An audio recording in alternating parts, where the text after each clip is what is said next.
Hey everybody, this is Marina, your podcast host at Unbossed. Here we go.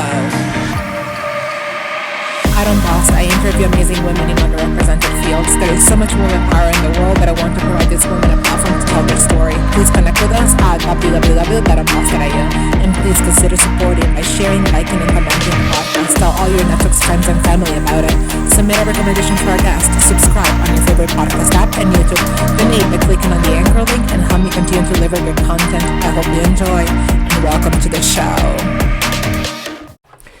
Megan McCann is an established IT recruitment and technology services leader known for building and leading highly successful IT services firms and for the work she does to advance diversity and cultivate talent across the technology industry. Megan is the CEO of leading IT recruitment firm McCann Partners, which she founded in 2011. She and her team deliver IT recruitment with intention and integrity to a growing portfolio of innovative organizations, from Chicago-based startups to companies with a global footprint. McCann Partners is dedicated to creating a more equitable and diverse workforce. I'm proud that more than 70% of their talent placements in the past 2 years have been diverse hires.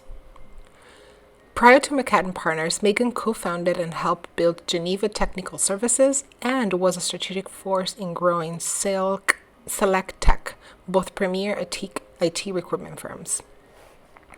Megan's impact on the tech community far exceeds her day-to-day work as CEO of her own firm. Passionate about that, attracting, retaining, and advancing women in technology, Megan is a proud co-founder of ARA, a national organization that seeks to promote women in technology and leadership through mentorship, events, and programs. Her additional industry and leadership affiliations include membership in the CEO Action for Diversity and Inclusion, the American Staffing Association, Chief, and TechServe Alliance.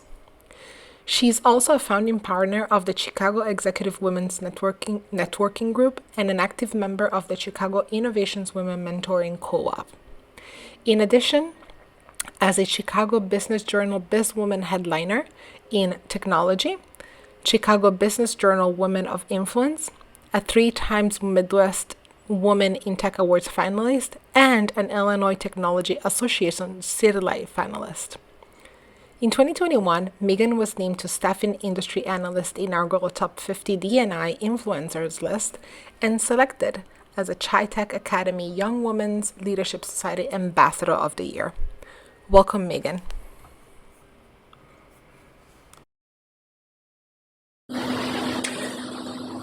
Hey everybody, welcome back to Unbossed. I am your host, Marina Malaguti, and today my guest is Megan McCann. She is CEO and founder of McCann Partners. Welcome, Megan. Thank you for having me. It's great to be here. We were just talking about how did we ever got connected or even know each other, and we were laughing. I'll let you. I will not steal the pun, but please share. So there's a saying in art history that all roads lead to Rome. And I am going to adapt that and say in the Chicago tech community, all roads lead to Amanda Lannert, CEO of Jellyfish. I love that because isn't it so true? All roads lead to Amanda Lannert. So yes. I'm going to tag her on the post, and I hope she sees these episodes and see us talking. So she gets some credit. She gets a lot of credit actually for a lot of my connection, but especially this one has been extra special for me because I have enjoyed so much a conversation that I've had with you about supporting women in tech and all the work that you have done to do that.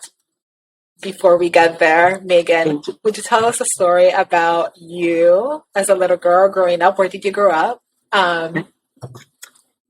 So my story, I feel like I've shared this, but it's one that it's who I am. So I grew up in Beaver Falls, Pennsylvania, the city right outside of Pittsburgh, small town, went to a high school there and eventually left and went to college in Ohio.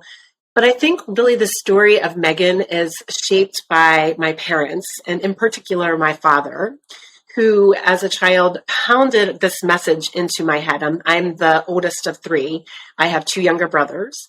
And he was adamant about three things. He told us daily, probably not daily, it felt like daily, but certainly weekly. There were three things that he really wanted us to be mindful of as humans. The first was that we all put our pants on the same way, one leg at a time. And then he would always turn to me and say, Megan, even if it's a skirt, you still step into the skirt one leg at a time.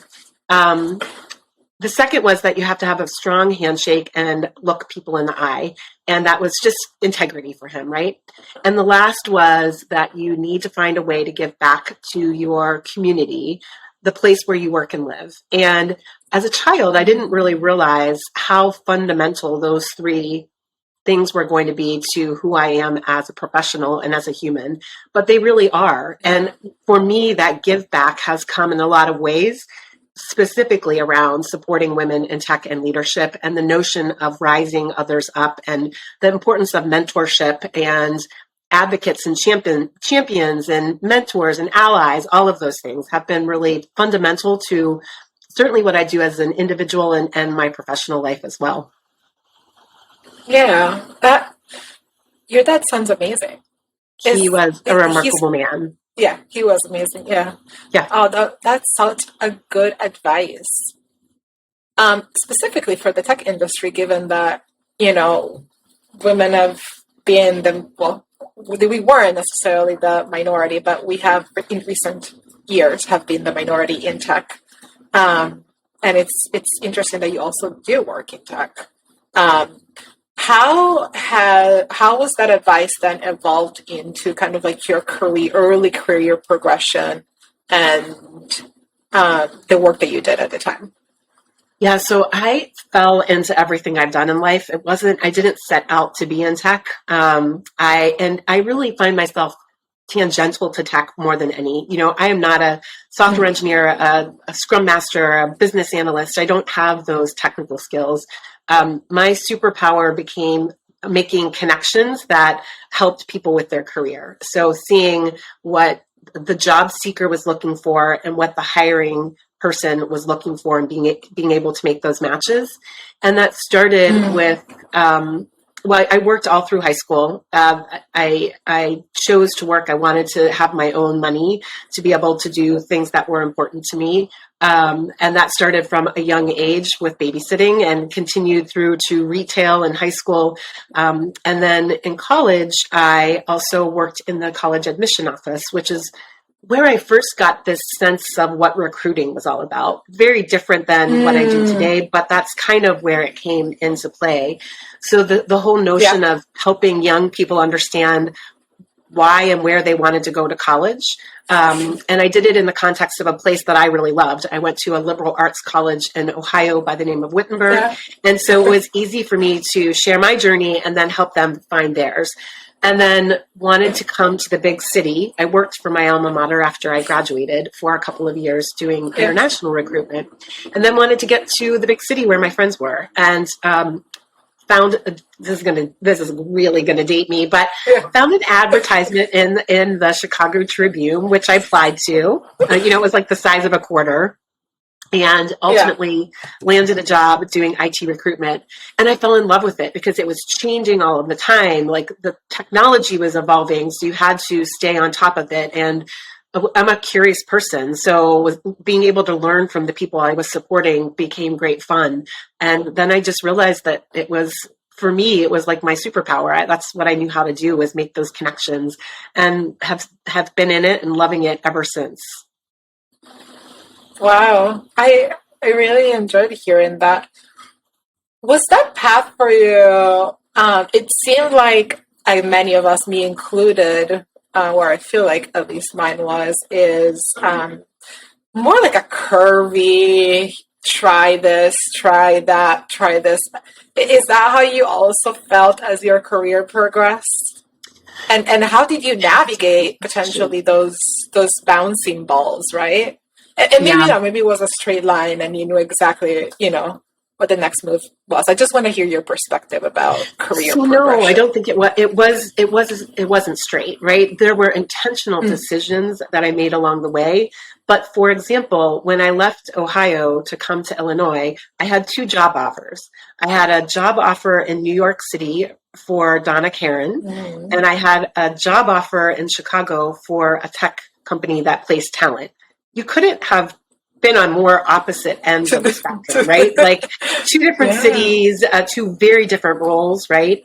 And ultimately, in full transparency, the job offer in New York City, I wasn't sure how I was going to be able to live on the salary they were offering me because it was less than I was making in Ohio at the time. And so ultimately I came to Chicago, right? And so it was at that moment in time, I think my passion may have been to go to fashion in New York, but my practical side was like, I need to go to Chicago and do the recruiting job. And then when I got here, I just fell into an organization that was filled with wonderful people that I still work with today. And that's when I really learned the art of recruiting in the tech space and realized I really loved it. But it could have gone very, very differently if I had just signed the other paper, right? We wouldn't be having this conversation today. So I think it was the path I was meant to be on because of how it all worked out. But, talk about a fork in the road. There was definitely a fork in the road when I made that decision years ago to come to Chicago. And so is fashion still in the back of your head as something that you may do in the future? You're doing also? No, that is anything. I love home decor. Like I could sit and pour through magazines and books about home decor, but not fashion anymore. No. Got it. Yeah. But it feels like fashion to me, but I'm an outsider to fashion where you're like have to style things and make things pretty. So I think that's the creative side of my head, right? That's the like creative, yeah. And you have now been a founder and a CEO for McCann Partners for over 10 years, which is, by the way, huge. Congratulations. I think last year marked your 10-year anniversry. That's so correct. Congratulations on that as well, because it's a decade of work. It feels like a big milestone, at least in my mind. Do you want to tell us about how was that working for somebody and then transitioning into doing your own work, becoming an entrepreneur, a CEO, and a founder? Yeah. So I was really fortunate when I did come to Chicago. I started working for a company by the name of SelecTech, and it was owned by an amazing gentleman. And the day-to-day operations were run by another amazing gentleman. So they became incredibly supportive of me as mentors, as bosses, as an ally. And so I had the good fortune of being able to follow them to a couple of different companies. SelecTech went through a couple of acquisitions. We ultimately left and started a company by the name of Geneva Technical Services, which we sold, 12 or 14 years ago. And that's when I decided to go off on my own. But it was really the path that was set for me, I think a lot of times was because they had so much faith in me that sometimes faith that I didn't even have in myself to do things that I had never done before. I had never run a company before I was with them. I did not know how to do payroll and back office functions. I didn't know how to run a sales group. So I kind of cut my teeth doing the work with them. And that gave me a lot of experience. It gave me some confidence that I didn't have because I hadn't done those things before. Yeah. And then when I started McCann Partners, I had some of those pieces and parts. And certainly I still am learning every day. Something comes up. There isn't a book on how to manage and lead during a pandemic anywhere. Well, there is now, I'm sure, many things written now over the last 2 years. But that was a whole new experience of when everything happened and the companies are shutting down and closing doors, and you're not able to be out seeing your clients anymore in person. You have to just pivot. And so I think the greatest skill for me was just being able to recognize when change needed to take place and not be afraid of it, embrace it as an opportunity, and not be fearful of it. But just know that if you just surround yourself with the right people, and I truly mean that, personal boards of directors, mentors, coaches, advisors, you can get through whatever you set your mind to. Someone, I'm going to look at my phone because someone shared something on a call I was on earlier today that I thought was so amazing. I had to text it to myself. And we were talking about failure. And one woman chimed in, for me, failure stands for from all I've learned. And I was like, that really, if you reframe failure to look at it from all you've learned versus failing, I think that there's a lot of opportunity in there. And not being afraid to fail, I think, what was in my mind, I thought to myself, what is the worst thing that could happen if my company does not succeed? That doesn't make me not succeed. It just means the company didn't, right? And so I could go and find a job somewhere else doing what I do best, but I could also take a risk on myself and surround myself by good people and then believe in what I do. And that's what I've done. Yeah.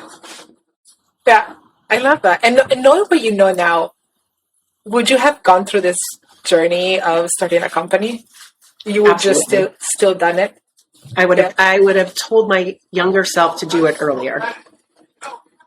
Wow, really? Okay. Yep, What else would have told your younger self about your journey as a founder and a CEO? Do you have any specific, I know you're a very reflective and introspective person. So I am assuming you have done some thinking about like what has been maybe the last 10 years like and things like that. Would you share a little bit of advice or thoughts and insights about that process? Yeah.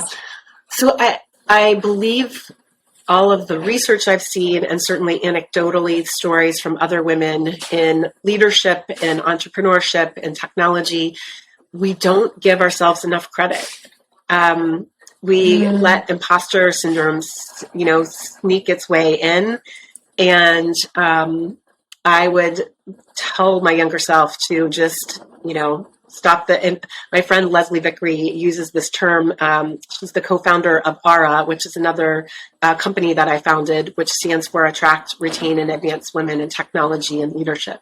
And she talks about this thing called the inner DJ, the evil inner DJ. And I would tell that evil inner DJ to go away. I would remind myself again that failing is learning. I would remind myself that I am authentically enough. I am not perfect. Yeah. I am going to learn every day. I do learn every day. And sometimes it hurts to learn. It's not always easy to learn for a variety of reasons, right? But I would remind myself that, learning is also living. I do a better job of being a reflection for friends and others than I do for myself sometimes. So I would remind myself that we have to put our oxygen masks on first before we can help others. And I particularly have noticed, or maybe been more open to everything that's happened the last couple of years and the role of women in the household and taking care of things and kiddos and responsibilities and juggling meetings for those working to say, hey, you know what? You got to put your mask on first and take care of you so that you can do everything else, so that you can support your family and your friends and your kids and your office. We just don't do enough of that. And I would remind myself, although I feel it's pretty intuitive to me, to always be pulling other women with me. So I'm sure there's a lot more, but those are some of the things that immediately come to mind. I love that. And I'm definitely going to include this list into the podcast details because that is such a beautiful list of things. And I think it reflects exactly what I've seen you as a person talking in these times of your also like the values that you carry with your businesses, which is amazing. I would like to talk a little bit more about what the purpose of McCann Partner is, so you could give us that insights, and then I think right after that we can jump into like some of the topics that we talked to, like supporting women in technology and things like that. Yeah. But we'll love to hear first. Like, tell us, who do you serve at McCann Partners? What do you do best? And where can people find you? Yes, thank you for that. So McCann Partners is a Chicago-based IT recruitment firm, and we place talent with mid to large size organizations. We've been really fortunate to not just work here in Chicago, but our footprint has expanded across the U.S. over the last couple of years, which is kind of funny when you think about where the world has been over the last 2 years. But we place a contract and contract to hire talent. We do a little bit of direct placement. It's a small percentage of our business. And it's everything from software engineers to infrastructure specialists, product managers, scrum masters, business analysts. So it's all over the technology landscape. What we don't do well are things like Salesforce work or SAP or ERP work. So we're more those that are building and supporting technology. And for me, McCann Partners is certainly about helping our customers. That's the part that I love, right? I love when you are talking to someone who has a hiring need or is really experiencing a challenge, and you can help them creatively come up with a solution to that. So I don't view it as transactional. One could think it is, but sometimes if you just take a moment to ask some questions and sit back and listen, you can really uncover that there's something greater or a greater challenge that someone's having and be able to help them by finding the right person to join their team. We also spend a lot of time focused on placing diverse talent. That's something for me personally that aligns with everything that I believe in and is important to me and to my team. And I also believe to the clients that we're working with, right? My view is the greater diversity you have as an organization, the greater diversity of thought you're going to have. And that all brings together better solutions. It's proven it's not only a business imperative, it drives business. So that's really important to me. And I'm going to go back to the fact that my dad encouraged my brothers and me to give back to the communities in which we work and live. Yeah. And so much of the work that we do at McCann Partners is centered on that, certainly with ARA, and then even here in the Chicagoland area with some of the organizations that we support, like IC Stars and Chi Tech Academy and BeWise. Those are all groups that, I really believe in their mission and the power of the work that they're doing. And I love to be able to include them in the work that we do from a McCann Partners perspective as well. I love that. Thank you so much for giving us that. So you have been talking to employers about what the hell is going on with this employee market. It's crazy right now. It's crazy. It's great. It is crazy, but I would love to chat with you about this because what is happening with the employee tech market right now? We'd love to hear, not necessarily that you've done studies on this, but just to love to hear what have you heard, what has been your experience. Maybe let's start from a little bit of what has been the change? What have you noticed? What is was the pandemic the driver? I am of the mindset that it absolutely was. And it's there's this wonderful TEDx video where it's TEDx Maui. And I can't remember the name of the woman that spoke, but essentially the notion is that you have to slow down to speed up. And I think that because the pandemic forced us in some ways to slow down and be at home more and not on the roads commuting and not at networking events, we started to reflect on what was truly important to us as humans. And there's, from my perspective, there's a return to family life that's different than it was 2 years ago, right? I don't know very many people that are going to be really super interested in going to networking events 4 or 5 nights a week anymore. And I know many of us in the tech community were doing that pre-pandemic, right? And I think for me, the focus on those relationships that are so important to me I really, it takes time to nurture relationships, whether they're friendships, whether they're business relationships, and really taking stock of what that means almost force people to re-examine their priorities, including things like how they're treated as a human going to work every day, how they're valued, what career opportunity is available within organizations, and how do you carve those out? How much time you want to spend working, or how do you want to divide the time you're spending working? Do you want to spend 40 hours in one role every week, or do you wish to do this over here and then this over here and this over here and kind of put something together differently than just working at one organization for 40 hours a week? So I certainly saw people take stock in that, and that inevitably hit the job seeker and the talent pool, right? The Great Resignation. Maybe it wasn't the Great Resignation. I mean, that phrase has been coined so many different things, right? The Great Resignation, the Great Reimagination, the Great, whatever, right? Reinvention, right? All of these terms. I've seen so many articles about this time of what it is.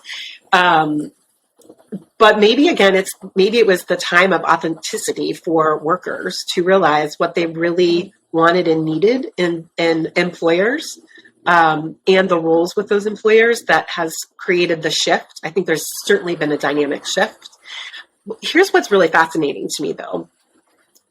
If we talk about this in the context of employers, which are made up of people that are seemingly going through the same thing, the employers aren't changing as their employees are, but the employees are parts of the employers. So it's a very strange pendulum, if that makes sense, right? So as an employee, you wish more flexibility, or not to go back into an office 5 days a week, or, to be able to share your time differently. But the employers aren't catching up with the employees, even though they have the same feelings sometimes. And so when you talk to employees they're saying this, and the employers who are making decisions aren't catching up to them, it's this weird dynamic in my head that it's like a circle that I can't figure out. Sorry. Sorry. My mom is calling me. So you were saying that dynamic. it's like the same person who wants more flexibility is the same person who could potentially provide that flexibility, but they're not doing anything about it. They're acting as if it was not them. It's like the chicken and egg phenomenon, right? Which came first? And how does that work? I don't understand. That's the thing I don't understand, because people are in a position to make change, but a lot of people are afraid of change. And yet the only thing that has been consistent throughout our lives is change. So change. It's like, it's just part of what we do. But I think fear comes into the equation, right? Yeah. People are fearful of changing too much or more. And then, people are forced to make decisions to go different directions when employers could have, in many instances, changed that. I heard this in LinkedIn. Well, I saw this in LinkedIn, and somebody said, for every company that announces a back to office mandate, quote unquote mandate, we communicate with their employees and ask them to join our company, because we don't have a back to office mandate, and we get really success rates at hiring and moving people away from those companies. I could see that. That is similar. Just think of people that are moving across the globe or across the country. And continuing life, right? Not life as you know it today, but a different life, and seemingly working for the same employers in certain instances. So it can be done. It's just a matter of someone wants to make it happen. What have you noticed has been the impact on diverse talent specifically? Is it going better for us? I'm going to include myself because I am diverse talent. Or have you think has hindered more than benefited us? I would say specific to women as diverse talent, the last 2 years have hindered us because so many women left to attend to families that because of the pandemic and kids being at home. So I would say for women specifically, it has hindered. Interestingly, I was on a roundtable of CEOs yesterday, and we were talking about some legislation that has recently come out about around diversity hiring and using videos and that not aligning to being true, unbiased hiring. So this topic is going to continue to evolve. I would tell you 1 in 10 conversations probably 5 years ago was about diverse hiring, and 10 out of 10 are about diverse hiring today. That always comes up as a driver in hiring conversations.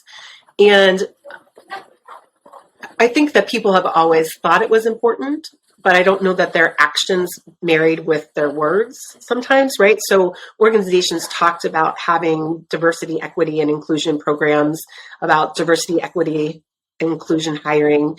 But I've seen more activity come out of it over the last 2 years. Certainly at the height of Black Lives Matters and George Floyd's death, I believe a lot was driven from that time in our history. My hope is that the traction continues because we still have a lot of work to do through any and all underrepresented groups, right? So there's work all around us. And it's somewhat disconcerting and disappointing that we're still having these conversations. Yeah. I'm quite disappointed, honestly, with the tech industry in this specific moment in time, as I have been throughout my career. I don't think it's any news that it has to be personally hard for me to have a career in tech for many reasons, including the fact that I am a mother of 3 daughters, and I do like to do other things beyond work, and I do like to have a life, and I don't always comply to most social, corporate norms, I would say, meaning I don't want to have too many meetings, and I don't want to be on camera all the time, and all the stuff that comes with it. Which, it may sound like it makes me sound like a rebel, maybe potentially, or maybe that's my own judgment. But in reality, it's just setting boundaries about how I want to live my life and how I want to work.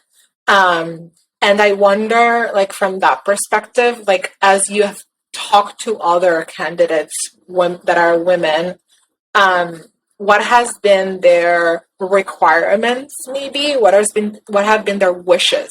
So if we could speak about hey, employer, if you would like to have more women in your organization, here are some of the things that we've heard from them that you should think about, start doing, continue doing, or evolving into.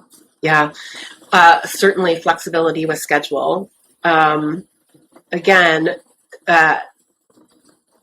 women tend to take on the caregiving responsibilities, not always, but whether it be with young kids or parents, right? And so I do think flexibility is important.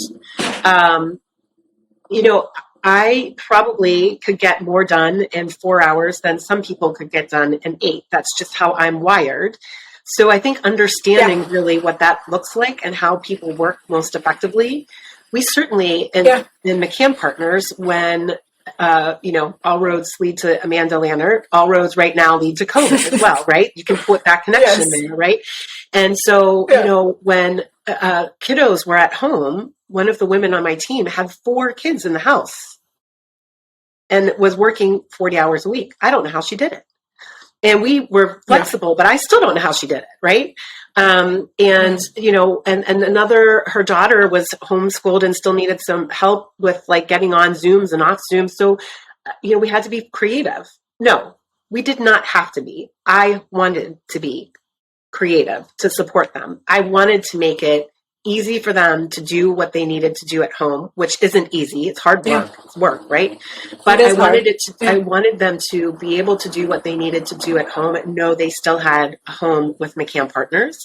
And if that meant that one week you didn't work 40 hours, okay. Like, or if that meant we needed to change the schedule, let's change the schedule. And I think that's what women and humans need, right? It doesn't matter how you identify. You want to be treated like a person and not an employee. And I think that's different sometimes. And I believe that there are many things you need to have in place depending on the size of the organization you are. And maybe because we're a small team internally, we can be more flexible. There's 8 of us versus, millions. Yeah. What I know you keep mentioning the 40 hours, but what about like outcome-based employment where we measure impact versus hours worked? Like you were saying, if you can do your job in 4 hours, whereas another person can do it in 8 hours, why does it matter the 40 hours, whether it's 40 hours or not? I don't know that it does matter. I think it depends on what industry you're in. Right. If, of course. So like that, but in tech and certainly in what we do, there's always going to be recruiting that can be done. But if the expectations are whatever metrics that you put in place as an organization and someone achieves or exceeds those and they do it in less time, I personally don't subscribe to 40-hour work weeks work for everyone.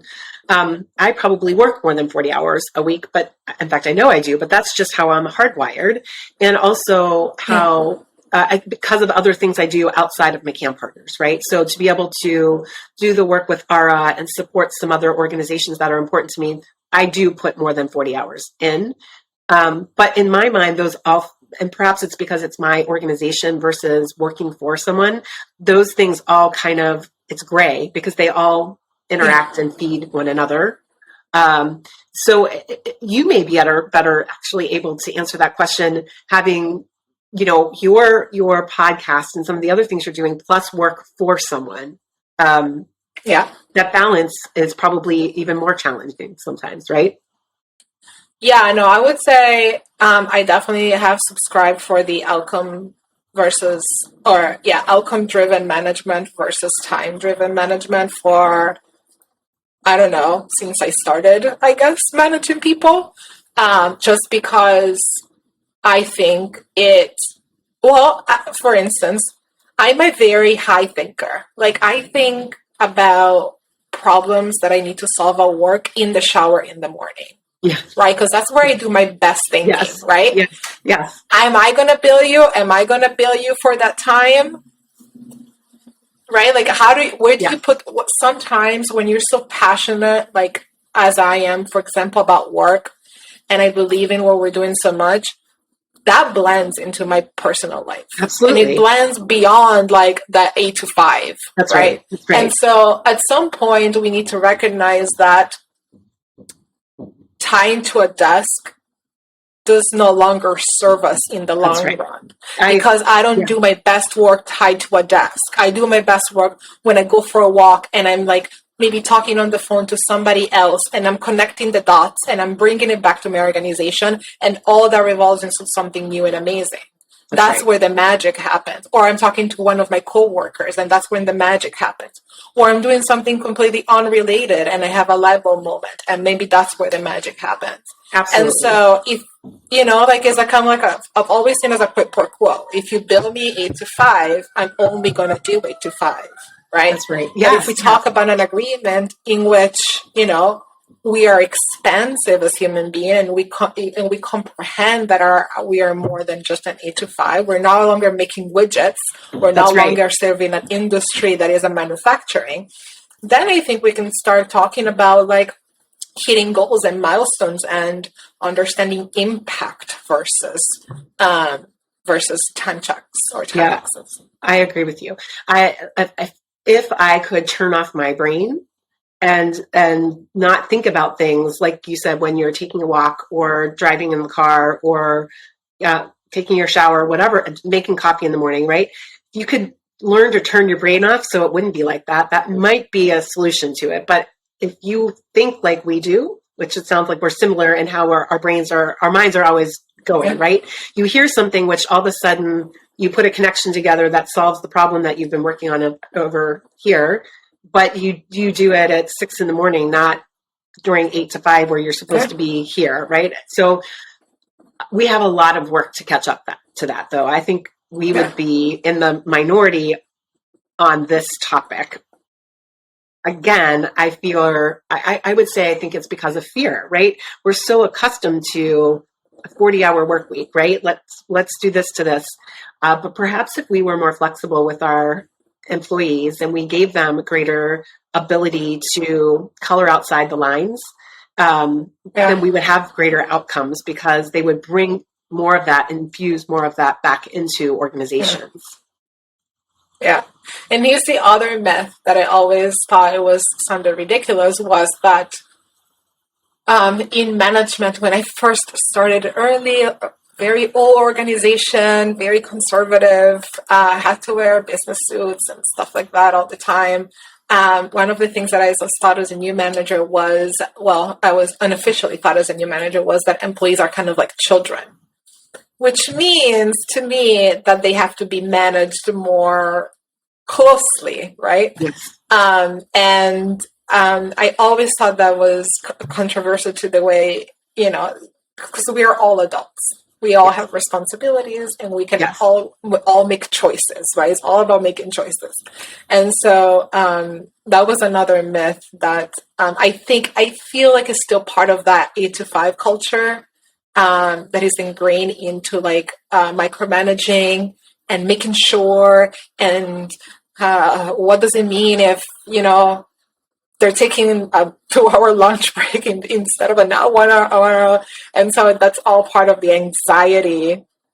Yeah. But here's while the thing. At the same time, go ahead. The thing is, if you hire well, and when I say well, you hire not competent people. Yes, but competency, not just like you're a .NET engineer and you know how to write good code.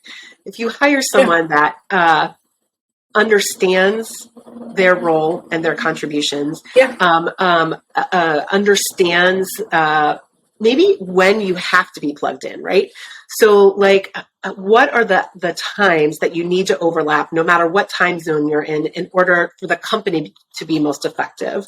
But then you hire people that that are competent, that who cares if they want to work from 3 to 7 in the morning? If you've determined that you need to all be connected between 11 and 1, and they're there at 11 to 1, but they've worked their 3 to 7 in the morning because that's when they're super efficient, empower them to do what they're best at. What is their superpower? Are they in a role that allows them to use their superpower?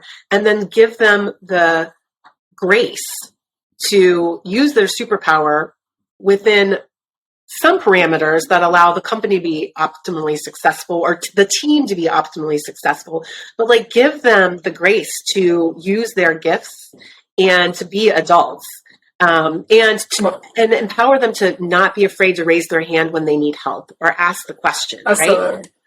Absolutely. What a better world it would be. It would be amazing. Right? The other topic, yeah. I mean, I hope one could only hope, right? Right.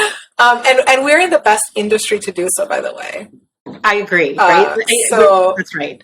And even if not us, who else? That's right. That's exactly right. I know you've done this with many of your employees, so I appreciate your leadership around that. And the other thing that you also do is have this mindfulness about bringing other women along, opening the door, leaving the door open, or encourage them to bring them in with you.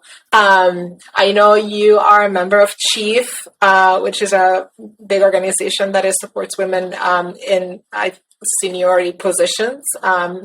There's Ara as a founder, as a co-founder of Ara. I know you have either held or holding board member positions. And so I was just wondering, talk to us about how the work that you do and how is impacting this concept of rising others and bringing other women along, and what have you seen maybe it's happening right now in this space? Well, I think the movement I see around women supporting other women has continued to improve. I still think we have some work to do there, right? And we have some work to do with our allies to have them continue to bring other women with them. Yeah. But I feel like there is momentum within our world right now that is showing the value of rising others with us. And my hope is that, you know, real change takes lifetimes, unfortunately, right? So your kids probably won't see the change that we want to see. It takes that long for real systemic change to take hold. But my hope is that for your daughters, for my niece, and for my nephew, quite frankly, for them to see that there is incremental change happening. And if the more that we can be in a position for others to see underrepresented groups in power roles, the more we're going to be able to see the pipeline come along, right? And so, you know, if I look at my industry, for example, the staffing industry within tech, I'll take the subset of staffing. There are not a lot of diverse candidates in leadership roles. There aren't. So we should be having conversations about succession planning now and starting to groom those individuals so that there are more. We should be creating the pipeline. My hope is with the movements that are out there, with the organizations like ARA and Sheep, and there are many that are doing great things, right? Women on boards, I could go on and on. My hope is all of those things will maybe come together to be the swell for even greater change. But there's still a lot of work to be done.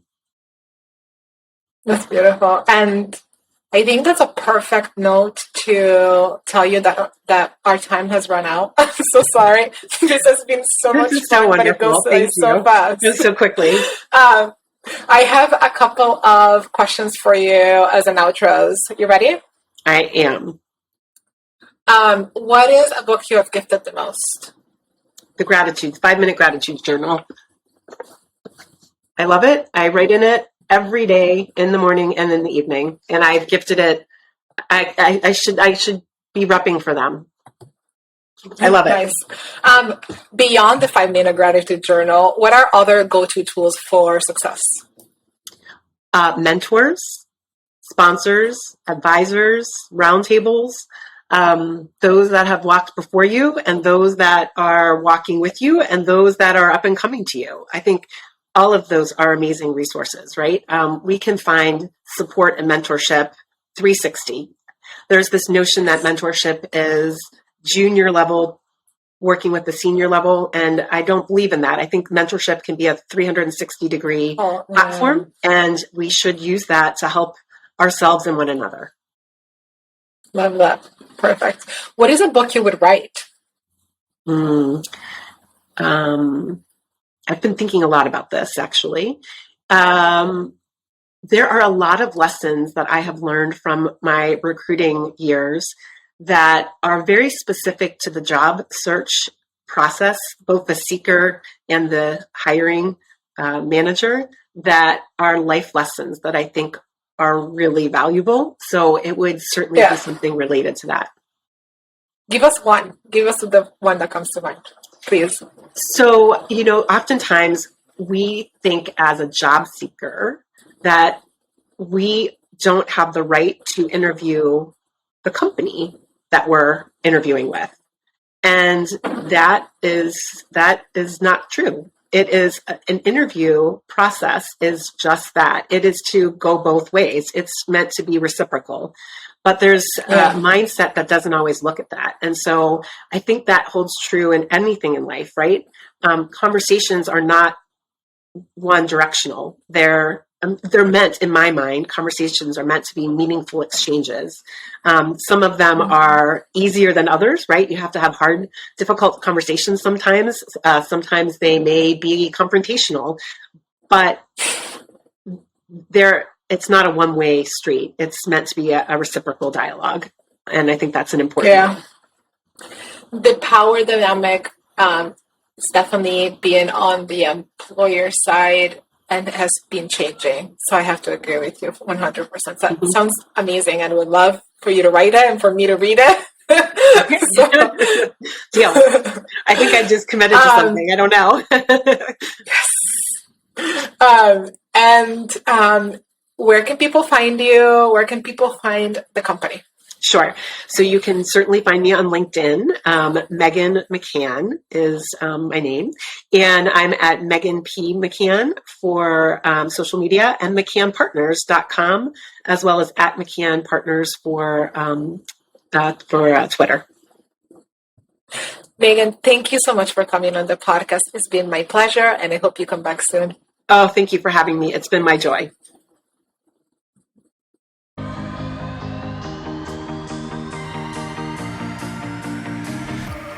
Woo! There you have it. I hope you liked this episode, and please don't forget to share, like, comment on the podcast link. Tell all your networks and friends and family about it. Submit a recommendation for a guest at www.unboss.io. Subscribe on your favorite podcast app. Donate by clicking on the anchor link and help me continue to make great episodes. You can find all this information on www.unboss.io. See you next time.